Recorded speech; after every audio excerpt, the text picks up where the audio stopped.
So good morning, Anna. Very nice to see you. Thanks for coming to join us in Poundbury. Would you just, for the benefit of our viewers and listeners, tell us who you are and what you do? Yeah, so I'm Anna Knight. I am a care consultant and I specialise in supporting the care sector. I work with local authorities and I go all around the country supporting care providers. My main role is the Chief Executive of the Dorset Care Association. Okay. And I support all the care providers and the people they support right the way across Dorset, Wow. Bournemouth and Poole. And then I also run a team of trusted assessors from various hospitals across Dorset, where we ensure that discharges are safe and ready, and regularly speak with consultants saying that person's not going home. Okay. And we've done over 5,000 discharges now without a single failed discharge. Wow. So I guess if you cut me in half, I bleed social care. I believe in it. Yeah. I'm a mum of 4. I've got a brother with a learning disability who I'm responsible for.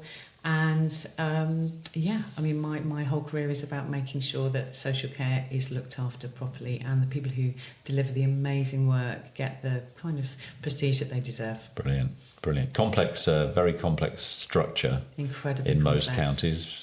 Probably underappreciated and understood. And that's even a phrase. And underfunded. Absolutely. Yeah. Under everything, basically. A lot basically. of unders involved. It is an incredible sector that will support you and I in the future. Yeah. And it isn't just about the elderly, and I think that's really important. It covers everything from learning disabilities to physical disabilities, young people transitioning into older person services. Yeah. Mental health, dual diagnosis, it's absolutely huge. And I think the key here that so many people miss, and I said this to you earlier, is we're like the fourth emergency service. Yeah. We're propping everybody else up Yeah. to keep everything running. And the biggest issue right now is the lack of parity and equity between the NHS and social care. Okay. And that's when the funding issues are a real problem. We've got a massive lack of understanding of what the sector needs to keep it flowing, to just keep supporting everybody. And particularly in Dorset, we've got the biggest amount of individuals coming in to retire here, and therefore the biggest needs, the biggest impact on Dorset's local authorities. So are they government-funded care homes and private care homes? Are they separated like that? Or do you have government funding going into private care homes to... Okay. Yeah, and I think we shouldn't just look at care homes. I think it's really important, Simon. We've got domiciliary care, so people doing home care. We've got live-in, we've got supported living, we've got extra care.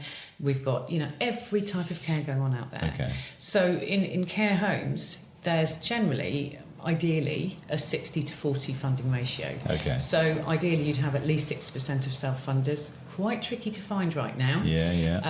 With the next group of individuals who may be doing a 50-50, so they're part funded and part fund themselves. Right. And some individuals who are 100% funded. There's various thresholds. So as when you and I finally get to our last £23,500, that's when we're going to get some money to support us. Isn't that interesting? Yeah. Okay.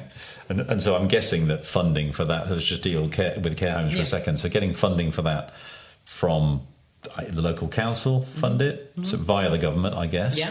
Yeah. And so what does that look like? Is that adequate for the level of care that people need, or do you have to have the private care, your privately funded elements in order to keep the whole thing running efficiently? And I mean, unfortunately, in some cases it is, you have to rob Peter to pay Paul. You have to do that. That's not what people want to do. And I think it's really important that I say that. Yeah. But, the local authority's under pressure. The money isn't coming down from government. Yeah. So they've only got a budget. Yeah, of course. So the difficulties are that people get put into categories. So if you're, say, category 1, you don't really need to be in a care home. You probably don't need that care. Okay. Category 2, probably need a bit of help with personal care, maybe a bit of loneliness, might not, self-neglect. Category 3, possibly working towards dementia, not safe at home. But each category has a funding cap. Right, okay. And if you're running a care home, and Simon, let's say you go from being sort of a fairly able individual with early onset dementia to becoming needing lots more care, lots more personal care, lots more input. You've got to be able to justify it, evidence it. That could take months. Right. But somebody's having 2-to-1 care by then, which is costing the home much more money. And that's really tricky. Yeah, it's and a fine balance then, isn't it? Yeah. Absolutely. Yeah. And I guess like everything, we think the government underfunds absolutely everything, don't we? But care is increasingly important. So you mentioned a minute ago that the population in Dorset is Ageing, Yeah. of course, they are Yeah. everywhere. But is it particularly high in Dorset as a county? High in Dorset, Okay. absolutely, yes, and Cornwall as So well. retirement destinations. Retirement destinations, coastal destinations, Yeah. areas of natural beauty, Yeah, and quite rightly, people want to come here. Yeah. But they come here and potentially don't consider what's coming next. Right. A bit like people who go abroad. But that puts a huge impact on providers, local authorities, budgets, Yeah, of course. Yeah. hospitals, and respite and rehab, reablement, all of those things. Wow. So let's go back a little bit if we can. So Anna's 16, Yeah, in school. on and off. What did you want to do when you were 16? What was your goal? What was that thing that kind of attracted you? I actually initially was quite keen to go into the army, believe it or not. Okay. Yeah, and it was something I thought about, but unfortunately I had asthma, so it wasn't something I could pursue. Right. But I did my A-levels and I did English and History and Politics, so I've always been sort of in the political area. Yeah. And ended up working in the city, and I was working recruitment and HR. But with a brother with Down syndrome who also had type 1 diabetes, which is unheard of. Oh, So at wow. the age of 7 was diagnosed. You've got that in your life all the time, so it was always there. And I think it was going with a tricky time in the city, periods of redundancy, and I thought, you know what, I'm going to give this bit of care a go. So I ended up, when we very first started doing care in the community, and that's when the big mental health hospitals, which were institutions, they were pretty indeed. horrendous, were closing. So there was a large home that was created in Kingston upon Thames, and it's awful, but the term was these were the dregs of the community. Oh, really? And that's a really terrible way to describe it. Wow. And they were the people that everyone was terrified of.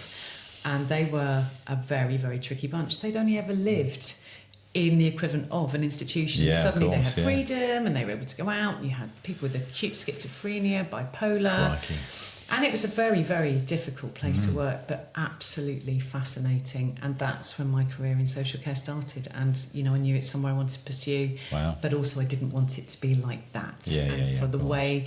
They weren't treated badly, but the knowledge wasn't there and the skill set wasn't there and the training for the staff wasn't there. Yeah. And those are the days when people stood in a queue for their medication and waited. There was no person-centred care. There was nothing about an individual. They were just in a home. Right. And that's probably where my interest grew. Brilliant. So now you're not in Kingston-on-Thames, you're in Bridport. Yep.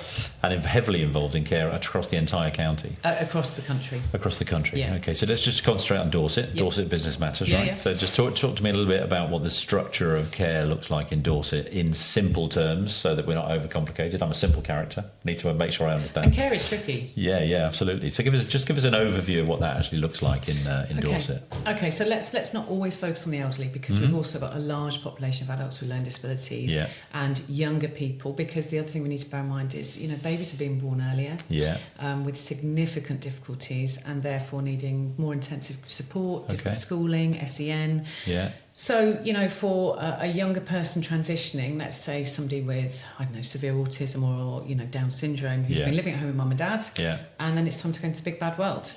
And so that would be the process where individuals like that generally receive full funding from local authorities, because it's never going to change. There's always going to be a need. Sure.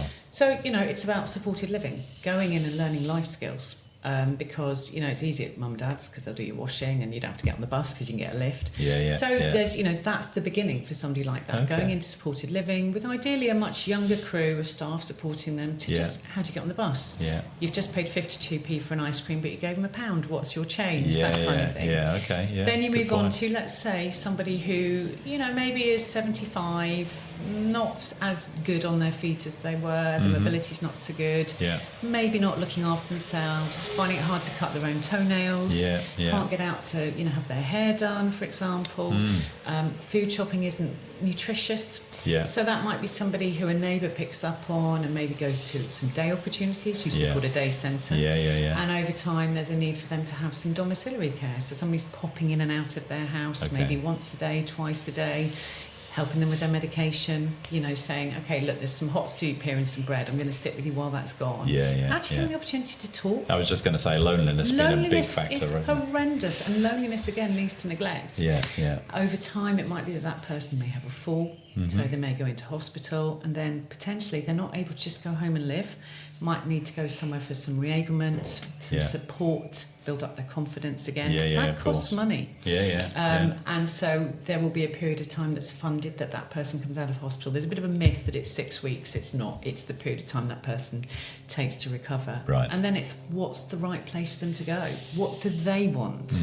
Because we're very good at making decisions for people. Yeah, absolutely. And even if you don't have capacity, you and I are still able to say, I don't like pink, I don't want purple. So is a care home the right environment? Is extra care, where you've got a flat but you've got a warden on standby? Is a nursing home needed? Because care homes and nursings are completely different. Right. Or do you go back home and have 4 visits a day? But that's when it's tricky, because 4 visits a day that are rushed, that are people charging around with brilliant staff but under massive pressure to deliver. And like we've just said, staffing is very difficult right now, which I'm sure we'll come to. But that's a kind of snapshot of what's going on. And that's Dorset. And of course, we're rural. So that's even tougher. Absolutely. So, from getting A to B, if you're out in North Dorset, incredibly difficult. If you're even in Bridport and the surrounding areas, you've got people on farms. Absolutely. So that's tricky. You never know how long it's going to take to get anywhere in Dorset. You don't. I learned that the hard way. Particularly right now as we're hitting the summer holidays. Yes. I saw pictures of the beach the other day down in Bournemouth. Mayhem. The summer is coming. Total mayhem. Very good. So obviously a huge, when you talk about care like that, and obviously you've got, a baby at one end of the scale, and then you've got somebody who's incapacitated at the other end. But in between that, there's a whole load of things. So you mentioned your brother a little while ago. So I just want to talk a little bit about the impact that had on you. And I think it's a significant impact for any sibling as well as for parents. And I think he was number 2. There were 3 of us. I was the oldest.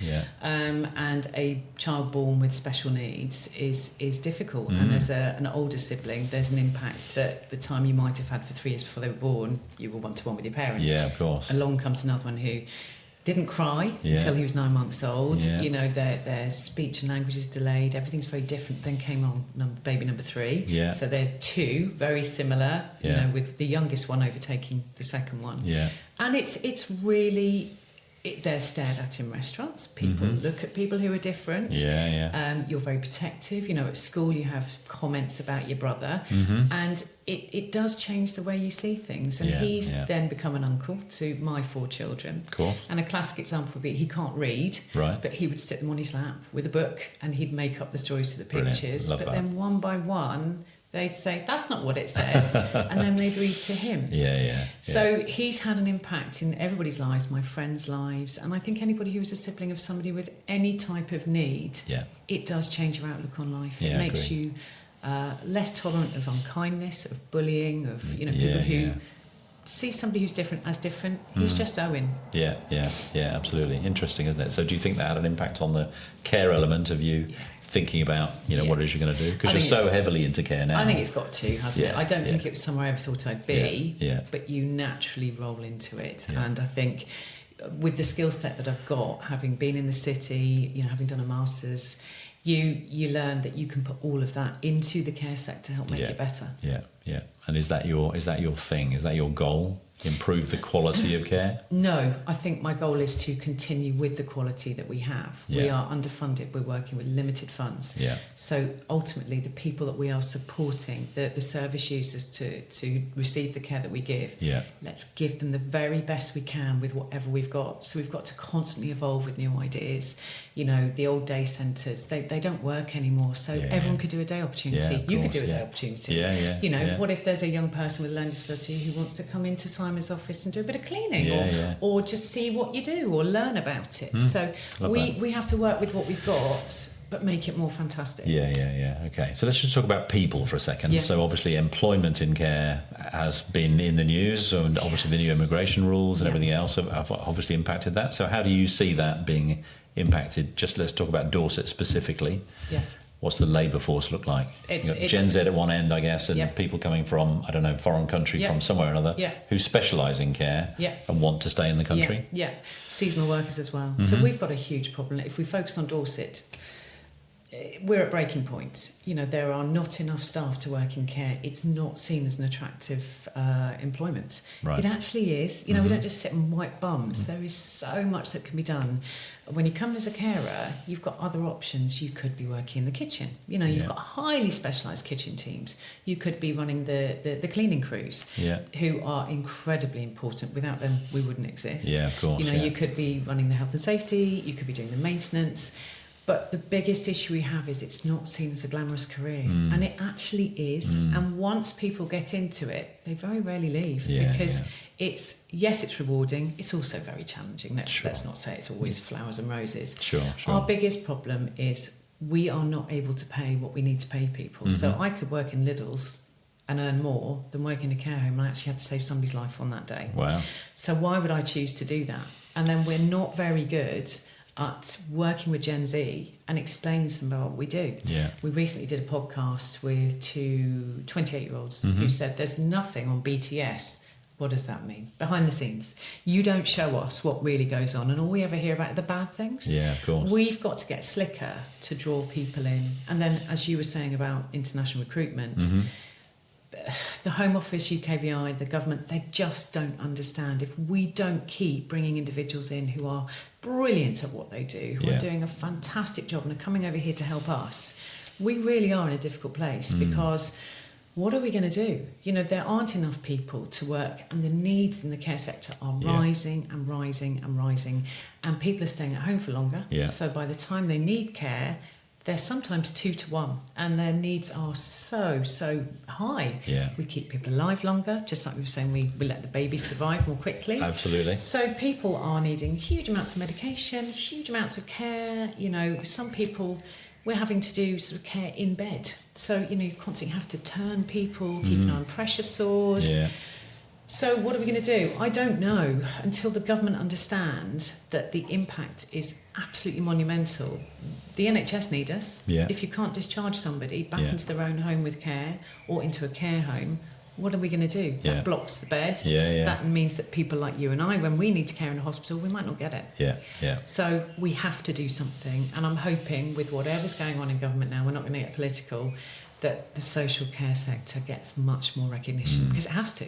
It really, really has to. It's not going anywhere. As you say, the ageing population is getting bigger, isn't it? So you've got a problem with pensions for at one end of the scale, and at the other end of the scale, it's exactly what you've just described. And I think what we need to do is we need to get smarter. So if somebody has retired and they're in their 70s or 80s and they want to do 2 days working in a care home, let them. If we've got a young person who wants to work just at weekends, take it. You don't have to have somebody working 37.5 hours a week. Sure. You've got to box clever.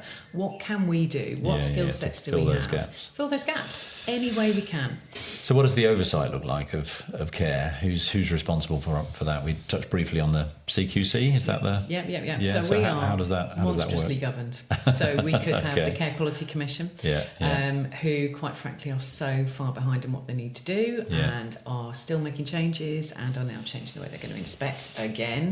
Registration for somebody who wants to be a care provider is a nightmare. So, we pay them to govern us. Right. But we're not actually getting what we need. Right. However, there are very strict legislative and regulative roles that we have to understand and know. Safeguarding is monumental. That flows into the quality assurance teams and local authorities who are responsible for anyone that they're funding of any nature. They need to make sure that they're being looked after as well. Of course. So they will turn up and do inspections too, which are different from CQC. Right. And then you could have CHC, which is continuing healthcare, which is funded by the NHS. That's another level. Wow. So you could be inspected by so many different types of bodies and legislative bodies. As well as obviously keeping families happy, and keeping funders happy. It's incredibly difficult, and you have to keep copious amounts of records on each individual, and everybody is an individual. So you can't just say, these 7 people in this room have had some care today. What did Simon have? What was different about Simon? What did Anna have? What was different about Anna? So as a registered manager in any service, whatever care you're delivering, you are being monitored and watched at every single angle. And then you have safeguarding. So, things happen. Good things, bad things. Inevitable, right? Inevitable. But when the safeguarding takes place, that is hours and days of work. And even now, the coroner's reports have changed in the way coroners manage situations. So you could be dealing with a coroner as well. Yeah. It is not for the faint-hearted when you're in the senior management crew. Yeah. So at one end you've got, I guess, education for younger people, BTS, behind the scenes. I'm going to adopt that. Yeah. I'm going to adopt that's definitely useful.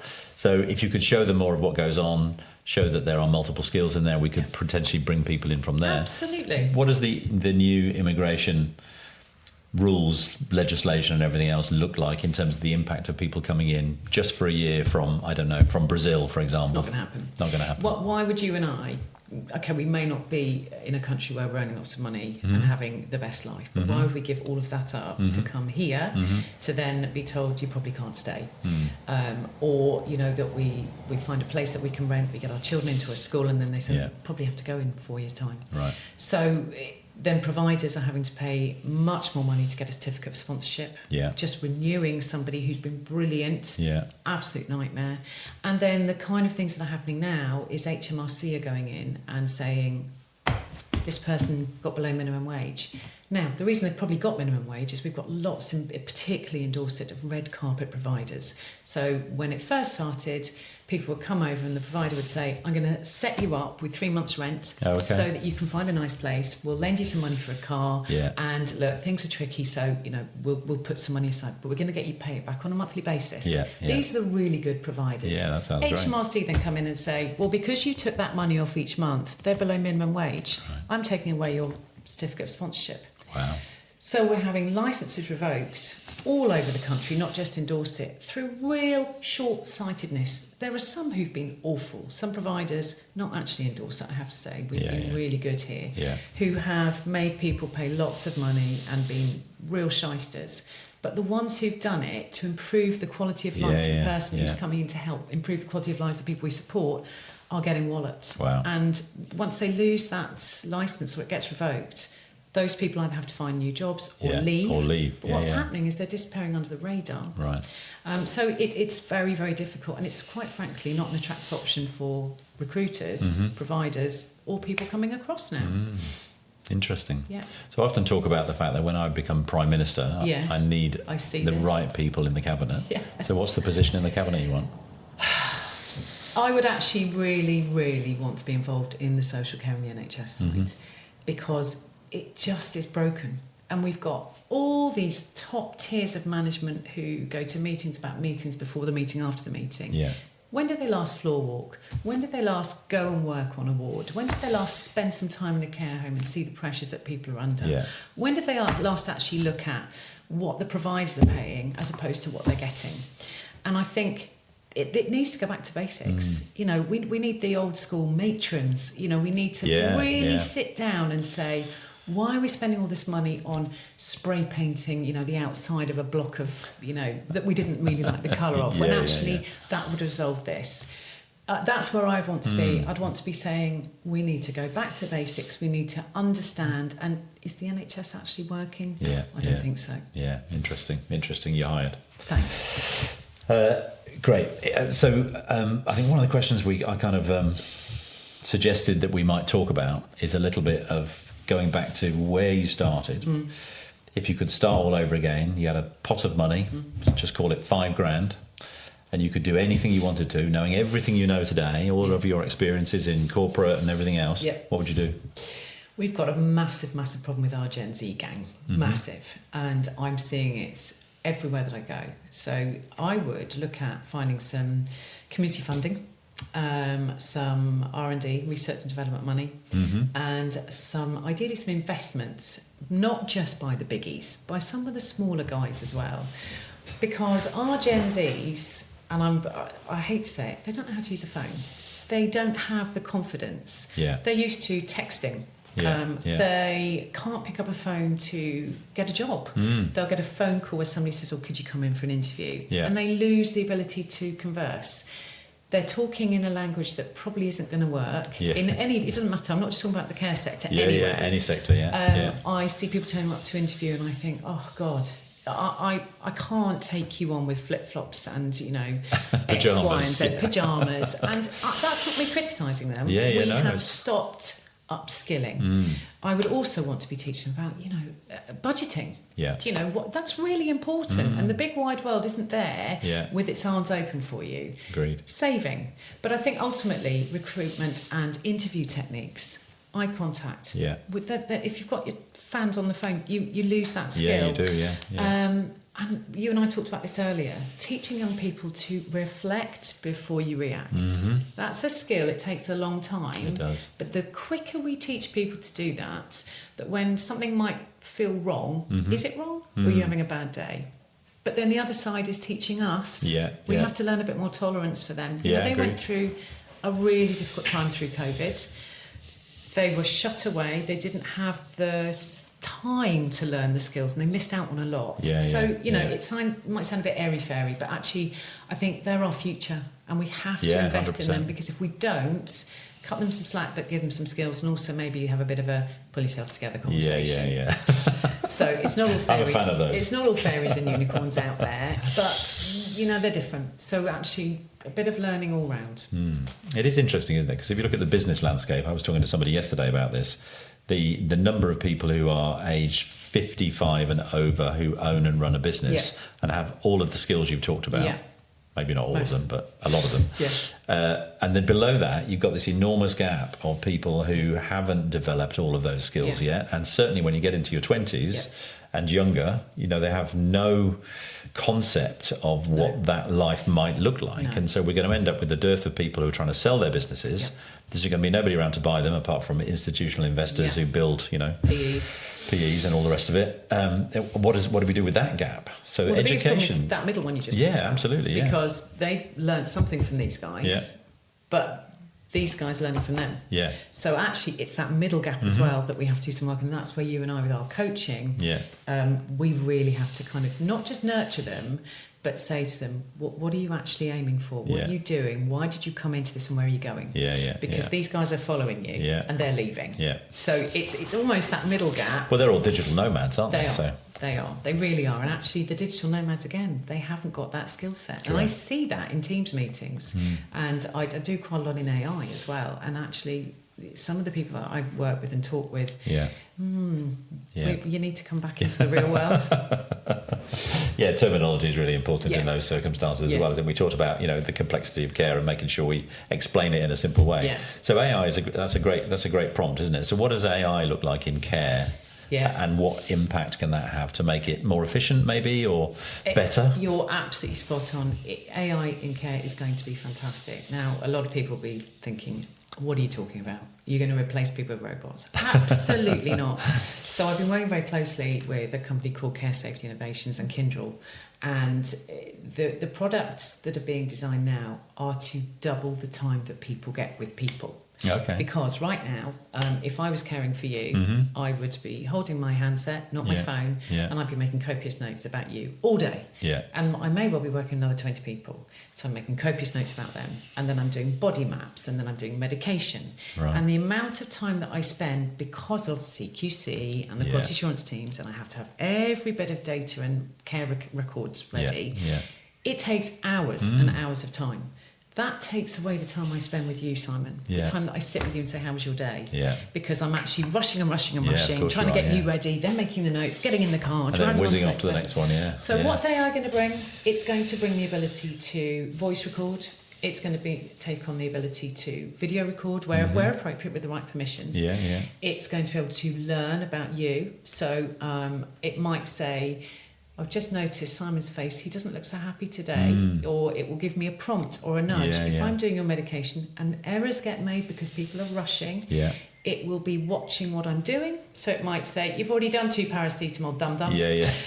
So it's going to be life-changing. Wow. So the people that are frightened that it's going to be a robot serving you your lunch, that's not what we're talking about. We're talking about simplifying the role of the carer. We've got carer burnout. We've got carers stressed.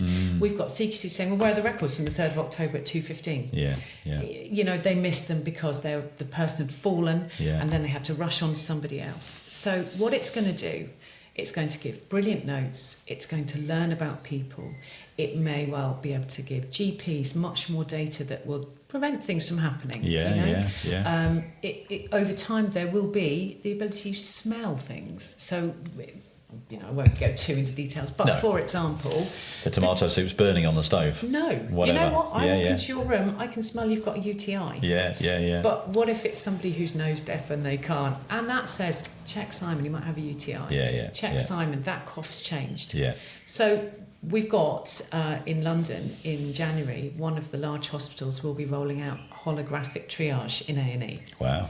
Now, for a lot of people, that's terrifying. But actually, that means that the consultants are on the front line. Love it. I've had a conversation. I said, what are you going to do about somebody with learning disability or dementia talking to a hologram? They're working on that. But that's the kind of thing, that potentially our parents, oh, God, I don't like that. We've got driverless taxis. They're making a difference. AI will be, and it's going to happen anyway. We have to use it respectfully with the right permissions in place, and we have to ensure dignity is there at all times. But AI, it is the future. Yes, well, if you bolt AI onto anything, typically what you're doing is you're enhancing what you're doing as opposed to taking away jobs or anything else, because it's not about that, is it? It's about efficiency. Exactly that. And it's about safety. And it's about the right care for the right person. So, for example, let's say I'm doing care for somebody and they are epileptic, and you need to see a trigger. Now, if I've never seen Brian have an epileptic fit, but actually it's recording at that point, the person who may be learning about Brian is going to also be supporting his care. They can watch how that happened with the right permissions, which we're going to keep emphasising. But they learn.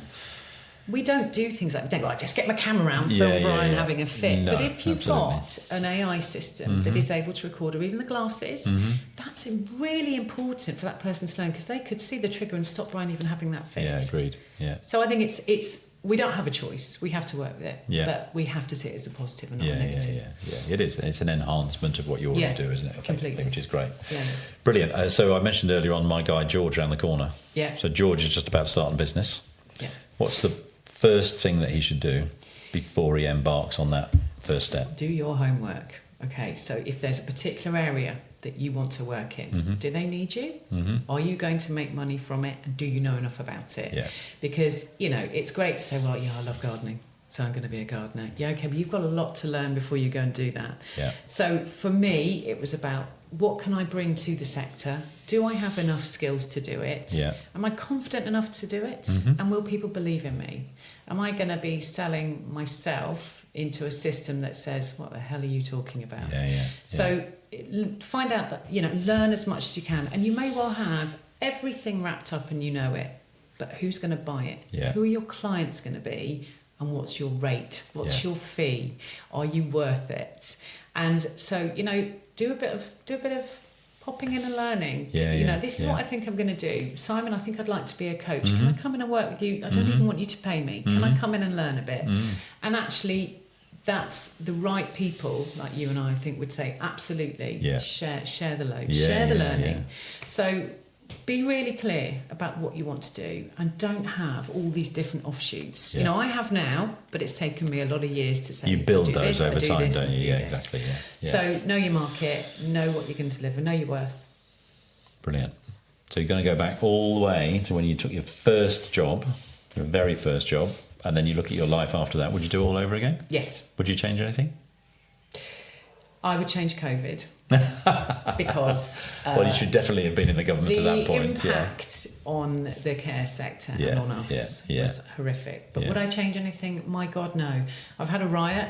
I've had tough times. I've learned. I've worked in the city. I've worked in corporate. I've worked in small. I've worked in big. And, I was lucky enough to do a master's in my 40s. It didn't nearly kill me.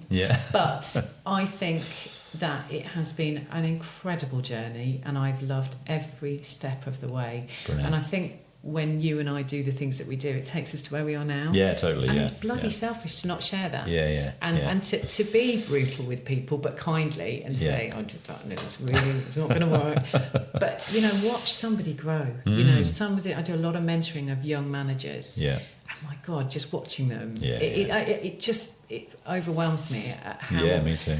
And I coach with fun and humour Yeah. and some swear words. And it's you've got to be like that, because Yeah. that's what life is like. Well, and that's about being yourself as well, as part of that, isn't it? And of course, you learn. You know, we talk about DNA and learn behaviour and everything else, but you end up as the person if you're in the environment that we're in every day, where you have to be inspirational and relational and fierce where you need to be and honest where you need to be, and all of those things don't come in your 20s or even in your 30s, do they? Well, So I'll it tell you a takes funny time. story. I work for a very large legal firm, and I regularly get recommended to go in and sort of unpick very difficult situations. Yeah. And somebody rang me the other day and said, I've just spoken to Mei Ling, and she said there's 3 of you, but I should probably pick you because if there was a fight in a pub, you'd win. And I thought, blimey, is that what it's come to? That's one of the best recommendations I've heard. And actually, I think it's probably 2. And it's because I'm passionate. I'm passionate about the sector, but I'm passionate about the people. And everybody has potential. You can unlock it in anyone. And, you know, somebody might say, you know, George, that we were just talking about, massive pain. You know, you're never going to get anywhere with George. Well, actually, how are you managing George? Everybody learns in different ways. You and I know that. There's all these different ways that we learn. What's George's way of learning? Lock in on that and work with it. Love it. Brilliant. Anna, it's been an absolute pleasure. Yeah, lovely, really Simon. great Thank to you. spend the time chatting about care. Now I'm properly informed. So we'll have you back in a year and see how it's going. How's Lovely. that? Thank you. Great to see you.